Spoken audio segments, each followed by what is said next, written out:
المساجد. لماذا؟ من يبعدها عن الشر؟ من يدفعها على الظلم والجور؟ هل الحكومات تمنع؟ هل القوانين الإنسانية تمنع؟ هل المناصب العالية تمنع؟ هل المجاهدة والرياسة تمنع؟ لا، إنها لا تستطيع أن تمنع، وإنها لا تقدر عليه.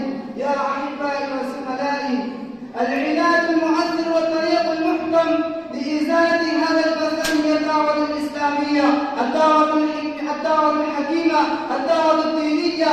لذلك أمر الله تبارك وتعالى عباده المؤمنين بهذه الدعوة، فقال: ادع إلى سبيل ربك بالحكمة والموعظة الحسنة وجادلهم بالتي هي أحسن، كنتم خير أمة أخرجت للناس تأمرون بالمعروف وتنهون عن المنكر. وقال النبي صلى الله عليه وسلم: من دل على خير فله مثل أجر فاعله. وفي الختام ندعو الله تبارك وتعالى أن يوفقنا لهذه الدعوة ليزول الخبث والفساد الذي قد عم في مجتمعنا. وأكتفي بهذه الكلمات